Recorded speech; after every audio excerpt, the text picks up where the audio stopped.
Ambulanta Krajës ka qenë për dekada me radhë pika kryesore e kujdesit shëndetësor për banorët e kësaj treve, duke ofruar shërbime bazë mjekësore në një zonë që shpesh ka vuajtur nga izolimi dhe mungesa e infrastrukturës së zhvilluar. Sipas një bisede të drejt me doktoreshën e ambulantës, zonjën Ganimete Hoxha, i numri i pacientëve ka rënë dukshëm vitet e fundit. Kjo rënje lidhet drejt me shpopullimin e zonës dhe largimin e banorëve drejt qyteteve dhe jashtë vendit. Megjithatë, zonja Hoxha i thekson se ambulanta vazhdon të frekuentohet edhe nga persona që tashmë jetojnë në qytetet përreth, të cilët pavarësisht largimit nga Kraja vazhdojnë të marrin shërbime në këtë ambulant për shkak të besimit të ndërtuar ndër vite mes pacientit dhe stafit mjekësor. Ka po migrimit vetën, jeta normal më e mirë, një pjesë e madhe më kanë shkuar pos në migrim edhe në qytet. Duke ditur se mos të flasë që gjë elementare për Krajën është uji. Mos të flasë që vështërsia për punësim është çdo herë më e madhe. Prandaj edhe i arsyetoj pacientat e mi. Dhe tani të organizojmë një punë në këtë ambulancë me të vërtet është thuja ti e përgjysmume. Pse them e përgjysmume? E them për arsye se momentalisht është një muaj ditë, ne nuk kemi vetëm 2 herë në javë banatore. Pacientat e mi duhet të shkojnë gjithsesi në qendrat më të afërta. Është fat i madh për krajonet që mbas orarit punës time, shërbimet shëndetësore nëse ndodhin mund t'ju të lajmërohen në stacionin shëndetësor në Katërkoll, ku aty më të vërtet kanë gjetë për Krajë dhe shërbim. Pa dallim a është mjekja zgjedhur në Krajë, lejohet për arsye se ne kemi obligim që çdo pacient i cili kërkon ndihmën shëndetësore t'i afrohet. Ndërsa përshkrimi i banave dhe përcjellja pastaj i takon mjekut të zgjedhur. Mandej një përparësi e madhe është se shtunet e dielën punohet prapë në Katërkoll. Edhe ajo është një përparësi, mos të flas për rastet urgjente, atëherë dihet që duhet të lajmërohen shtëpisë së shëndetit në Tivar, që ju e dini tash me rrugë që është shumë më larg, me rregullimin e rrugës që lidh me Tivarin, duhet të shkojnë në Ulqin e pastaj të vazhdohet në Tivar. Do të thonë vështirësitë janë edhe ato e kanë atë çmimin e vet tani. Sa i përket personelit, ne jemi me të vërtetë i plotësojmë të gjitha kushtet me personel, por numri i vogël i pacientëve, pastaj edhe shërbimet, të gjitha i ofrojmë këtu me përjashtim për shkak të largësisë që na është ndaluar ta japim terapinë intravenoze me antibiotik.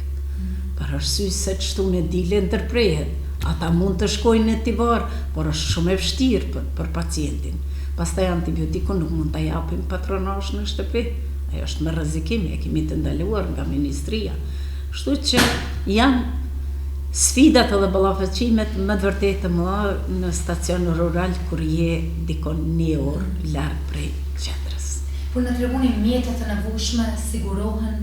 Po, mjetet e nevojshme, domethënë e keni pa, është autoambulanca për rastet urgjente. Edhe pse ne kemi të lejuar që nëse na ndodh diçka mbas orarit të punës, i kemi ato ditët të cilat i kemi të detyrueshme të lajmërohen. Andaj shtunën edhe dilen është tekniku, domethënë vetëm ndrrimi i parë që është kujdestar për dhënien e terapisë. Do të thotë deri dikun mundohemi që t'ju dalim ne banorëve krajan. Sa ndoshta rrezikohet edhe reduktimi i personelit mjekësor nëse numri vazhdon të bie në Krajë? Atë s'mund ta them, për arsye se nëse shiqohet sa kemi numër pacientëve, atëherë na duhet edhe personelin me zvoglu. Por gjithsesi munduhem që deri dikun ta ruajmë këtë personel. Ta ruajmë për personel se është më së nevojshme. Këtu pa 2-3 teknik është e pamundur të punohet. Njëri është në patronazh, tjetri të qëndroj këtu. Po nëse më jepet mundësia që duhet të transportohet pacienti në Tivar, mu njëri teknik absolutikisht duhet të shkoj me te. Prandaj është 3 teknik është më së nevojshme të punojnë, për arsye se duhet të ndajnë edhe ditët e vikendit së bashku. Kështu që unë deri tani kam 2 vozica të cilët e organizojnë njeri për patronazh dhe për shërbimet hospitalore me gjuspital, ndërsa tjetri është mase i nevojshëm të qëndroj për nevojat edhe funksionimin, po sigurisht të tjera këto. Po në tregoni pak, të kthehemi pak në kohë, si e mbani mend një ditë zakonshme pune në ato fillimet tuaja. Unë personalisht mbaj mend që këtë themi kontribut jashtëzakonshëm për ambulantën, këto për gjithë kranjanët. Dhe besoj që një farë mënyre dhe kranjanët kanë fituar edhe besimin të jetma ndaj teje. Në tregoni pak si ishte një ditë me pune me kranjanët këto në kraj. Dhe do të filloj ashtu me anekdotë cilën e kam marrë prej pacientëve që më kalon për shtypje, kam shkruar edhe në librin tim. Ai më thonte në fillimet e mia, kur ish shkova në vizitë shtëpiake, më thonte doktoresh, sa provime i ke kry për me kry fakultetin? I thash dikun rreth 40 ishin atëherë ose 40. Mirë, tha, a din cili është provimi më i vështirë? Tash mu më nduk të gjithë të vështirë. Jo, tha, provimi i popullit. E nëse e jep tha provimin në popull, tha, atëherë, tha, me të vërtet, tha, të vlerësojmë si mjeke. E ajo më kam betë kujtim qysh në ato ditë e para dhe gjithmonë nëse ti ke raport komunikimi, mirësjellje edhe sukses, atëherë normalisht që gjithçka do të shkojë më mirë, por mjekësia është shumë e vështirë. Din të dalë shumë mirë lehtë e pastaj të komplikohet. Duhet përqendrim, duhet kujdes, duhet vëmendje, duhet punë sistematike, por ajo që ka ne duhet një mjekve është që edhe ti përcjellim inovacione të reja, për arsye se mjekësia nuk kam bet atë që kam mësuone, por gjithmonë ec ma tepër. Tani kemi mjetet digjitale, tani kam problem, përpara është ndërgju çdo fjalë imja. Ndërsa tani vjen pacienti ka një unit elementare mbi shqetësimet e veta. Por ajo që ne na shqetëson, jo veç mu si mjeke, po në përgjithësi edhe tjetë, doktoresh e du këtë ilaç, edhe unë dalem edhe shiqojmë, po edhe diçka tjetër a duhet, jo, për tash këto, pastaj për arsye se lexon në këto mjetet informative, Google që aty unë, edhe më ndonë që smundja është ashtu si shkruan në letër. Jo, duhet, me të vërtetë të mbirën gjanat. Po kjo nuk është veç problem, kjo është kudo në botë, për arsye se zakonisht tash po shkohet me telemjekësin që të komunikojë, inteligjenca artificiale, por si do të qoftë fjala mjekut, mandej vetë kontakti, komunikimi është edhe afërsia psiqike e pacientit kur ti ja shtrin dorën, i jep kurajo, bisedon me te, e ka efektin e vetë. Te unë ka pas, unë po them komunikimi për mu ka qenë gjoja e duhun edhe elementare në këtë vend që unë të filloj pastaj të vazhdoj me profesionin tim ose me të arriturat. Në tregoni sa pacient keni besnik që akoma vijojnë kanë lënë tash në krajën, i kemi në rrëthin, po zënë në ullqen dhe akoma nuk kanë bërë atë shkëputjen nga doktoresh atyre. Pas ke ndëgjuar, kam disa pacienta edhe pse u lutem, më thamë, i keni më afër, keni shërbimet e juja, jo, doktoresh, 30 vjetë ke qëndru besnike e jone, ne nuk e kemi vështirë me ardhë nga ullqini këtu për terapi, kam, nuk po e ceki si numër, po me siguri është një numër i konsideruar, edhe derisa t'jedhë ti mjeke këtu, nes do t'a lajmë krajën. Nuk lihet vendlindja. Si do që të jetë, vendlindja nuk lihet, se aty pushon burim. Ndoshta është edhe një arsye për një vizitë në kraj tashme për të moshuarit flasë më shumë. Për të shumë. Unë kam edhe pacienta në ullqin me të vërtet që janë të rregull, që vinë, ose tash ekziston edhe mundësia e komunikimit me telefon, ose caktohet vizita, unë e kryj terapin, edhe për ta lehtësim edhe ne. Prandaj tani puna e mjekut është më e lehtësuar për arsye se është këtë mënyrë elektronike. Edhe pse ka mjaft edhe këtu ka pengesa. Qoftë caktimi vizitave, mos të flas, mandej kontakti me specialistin ose ban mund e gjen atë termin, shkon te specialisti i kërkuar edhe atje nuk mund të vijë në radhë ose mungon mjeku specialist prap të vihet, caktohet vizita. Kështu që i ka sfidat e veta, por duhet të përpiqemi, duhet që t'i dalim ndim, si do qoftë duhet t'i dalim ndim pacientit, ta kuptojmë dhimbjen, shqetësimin e vet, edhe me atë sa mundësi kemi. Të paktën një komunikim të mirë, një bisede mirë, besoj që edhe ata ndahen ma të kënaqur, se sa ti thuhet jo nuk moj edhe pi.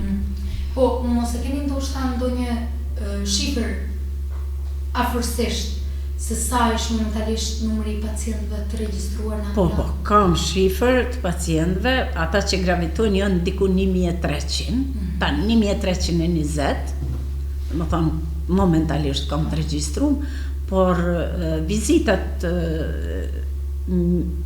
mujore të cilat i shaf sa i kam kontrollu, shkojnë dikon rreth 600 deri në 700. Mos ndoshta ky numër mbi 600-700 të vizitës e kalon tashmë vendin dhe nuk janë regjistruar akoma? Disa ka që nuk janë regjistruar, disa jetojnë edhe në vende tjera, por që i kanë ende mundësitë që këtu ta marrin terapi. Si e shihni, duke u nisur nga ajo, kalojmë pak nga profesioni, si e shihni gjendjen e krajës që po bie çdo ditë? Jo duke e lidhur domosdoshmërisht me ambulante. Që të thëmë, me siguri edhe parafolësit e mi ju kanë tregu që dita me ditë numri përpaksohet, të vjetrit po vdesin. Qa mund të thëmë une? Ato një informacion më të mirë vjetë kam pas 13 vdekje dhe vetëm një lindje. Ajo vetë tregon statistika që trit vazhdimisht po ikin, të vjetrit po vdesin, edhe kjo është një, në kitë ambient, aq të shnosh, të shëndosh, me këtë ajër aq të pasër, me këtë natyrë, ku kemi edhe liçenin, kemi edhe malin, ku kemi me të vërtet, aq pak kam krahasim me ulqinin, ose krahasim me aq pak kam smundje respiratore, në krahasim me vendet, që me t'i varë, kur baj me kolegë krahasimin, sa është me të vërtet, është e çuditshme. Falë ushqimit shëndosh, deri dikon, për arsye se janë prodhues të mjaltës, e marrin ilaçi natyral. Mandej, mos flas, çdo gjë është, kur nuk kemi ndotje të ajrit, me siguri edhe jetëgjatësia është më e madhe. Na kufizon prej disa smundjeve që janë kronike, por fatkeqësia është se është numri çdo ditë në rëmje. Qoftë në shkollë, qoftë te unë në ambulancë. Unë kam pak gjendjen më specifike se kam shumë ma tepër kërkohet vizita shtëpiaka se sa këtu. Për arsye se kam mjaft moshuar të cilët duhet të bëhen vizitat në shtëpi. Por unë këtu mjetet i kam për vizitë, edhe munduhem ta akordoj kur s'kam pacienta të shkoj deri në shtëpiat e tyre të bëj vizite. Sa ishte mbështetja për këtë ambulancë? Flas edhe nga diaspora. Gjithmonë kanë qenë të gatshëm ata të ndihmojnë. Unë e falenderoj. E nga diaspora kam edhe makinën, autoambulancën. Ka qenë përpara edhe një makinë për tash me kalimin e vjetë, ajo është amortizuar edhe nuk është. Mandej kam edhe mjaft edhe i kam edhe karrocat e invalidëve, kam edhe inhalatorin. Do me thonë nuk po thonë që nuk është kontribun këtë vend. Tani jemi duke pritur Ministria e Shëndetësisë e ka leju që të punohet, vetëm po presim ditë të mira që të bëhet ndrrimi i kulmit, njëkohësisht edhe renovimi i ambientit të brendshëm. Domethënë ka dhe një sy edhe nga Ministria e Shëndetësisë. Po. Ishim në kontakt me drejtoreshën, ka treguar që vetëm prej është leju tenderi, janë marrë të gjitha parametrat, është kontaktu firma e cila ka ardhur dhe i ka bërë matjet, por presim se kam kërkuar përderisa është shi edhe ftoft, nuk ka efekt as të hiqet kulmi. Por besoj që me kokën e mirë, së shpejti do të fillon edhe renovimi i kulmit të kësaj ambulance.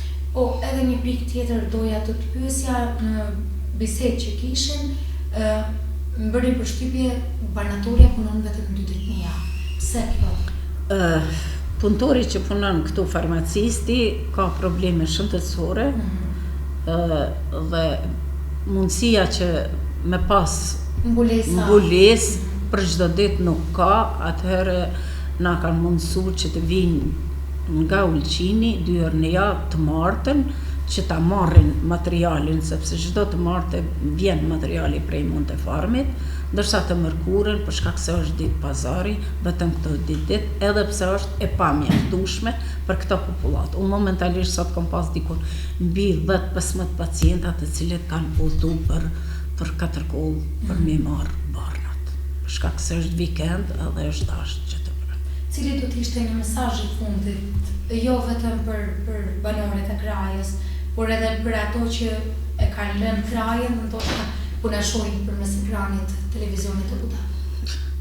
Mesazhi im ka njeriu plot mesazhe. Kraja është një vend i bukur.